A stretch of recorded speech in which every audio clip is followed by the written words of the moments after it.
2026 World Cup saw a mini shock last night as Qatar picked up a last gasp equaliser to get their campaign up and running with a point against the high-flying hotshots Switzerland. What's that done for the whole grand scheme of things? Well, we're going to get into it, all of it, next.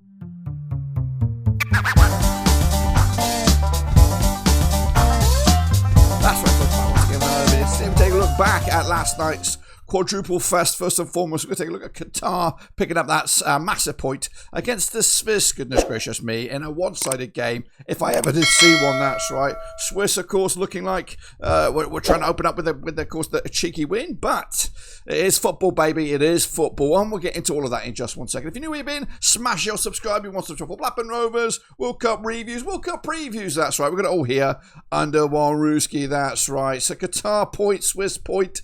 Where does that put themselves over in the table? We'll showcase you all of that in just a second. Big shout out to my members of the pages. You know who you are. And of course, can we get a cheeky 48 likes once again on this video as we look back at this? That's right, it's Qatar against the Swiss.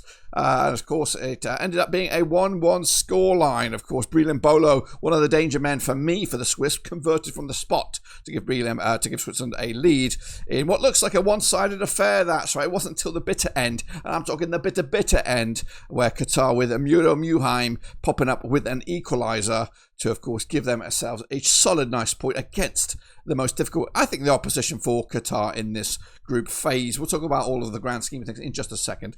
As you can see, through go down in the corners were, quite common for the old Swiss here. Very decent on their free kicks, were causing all kinds of problems. And unfortunately, they should have added to the scoreline, but they couldn't put the ball in the back of the net. It was, of course, trusted Brelin Bolo with the responsibility to tuck the ball away from the penalty spot. We can't rule out Qatar right now. Of course, coming into this on the back of a really dismal World Cup last time when they hosted it. Of course, getting themselves off to this fantastic start gives them a big platform to move upon and take a look at that opposition of Canada and the Bosnians to see if they can add to it. Of course, it does leave them both in a bit of a questionable situation. In fact, the whole group is under the same situation as nobody get their campaign off with the win. So, interesting stats and figures in there. But of course, possession-wise, it was one-way traffic with the Swiss dominating 68% of that of Qatar with the just 32. Let's take a look then at the key personnel. Quick look at the key personnel then for this match, starting with Qatar. In between the sticks, they had Mohamed Bunda, Pedro Miguel at the back, of course now 35 years of age. Isaleh as well at the centre-back, alongside Baloum Kukaki, the captain. They had Almin, Aliou Oului, Jasmine Garba, Asmin Madibo, Akram Afif, Edmondson Jr. and Yusuf Abusajjag up top. As for Switzerland, they had Gregor Kobel between the sticks, Nico Alverde, Manuel Akanji, Ricardo Rodriguez and Dennis Shakira. Into midfield, Jacobs on the field there, Frula, Abrecia, Vargas, Ndoye, and of course the goal scorer in Bolo. As for the substitutions, we saw the likes of Karim Bouadouf coming on there, Ahmed Fatih, Mohamed Manani, and Hassan Al-Haydos, along with Ahmed Al-Adid. As for the Swiss, we saw Miriam Muheim, Ado Ajasari, Johan Mazambi, and Fabian Arida, with Ziki and Mandumbi coming on from them six-fingered banjo playing windows. The Burnley folks. This is how, of course, they ranked with this match. Of course, very good performance there in the end from the Qatari, 6.71 with a man of the match for them. You would look at Miguel being with a 7.4 for him. Also, some good performances for that left-hand side of the pitch. As for the Swiss, the man of the match for the whole side, the whole get-up here was Vargas with 7.9. Also, the back line, or the centre-backs anyway, Valverde and Akanji were solid throughout the game, despite conceding a goal in the bitter end. Down the bottom of the screen here, you can see the action zones. Of course, halfway through the game, Swiss take the lead.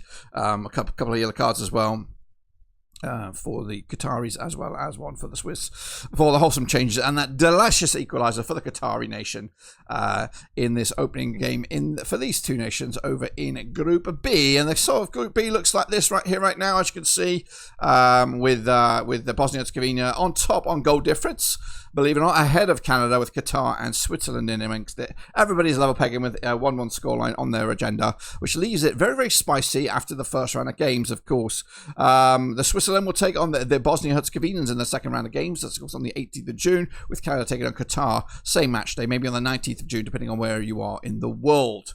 Meanwhile, that's of course the state of play over there. What about, of course, you guys? Well, let's take a look at what the public opinion thought. Well, the public opinion of this game, they thought the Swiss would win, but guess what? You were wrong, as was the bloody ping-pongs. Ping-pongs got this one wrong. 1-0 win it went with in that prediction, as well as the cat. The cat also getting a cheeky wrong prediction on that one. As for me, I also went with, what did I go with? I went with a 3-0 victory for the Swiss, so I got that one completely wrong.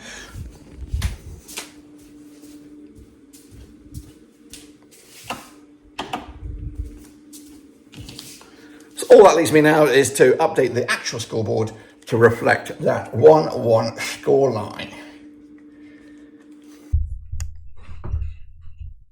Well, there you have it, folks. There you bloody have it. Do you agree? Do you disagree with, of course, the result? Were you surprised, just like I was? But ultimately, both sides come out of this with their unbeaten records still intact. But of course, it all kicks off again in match number 2. We'll have the predictions and the previews on the channel, so make sure you subscribe and, of course, smash the like on your way out. But until then, we are done.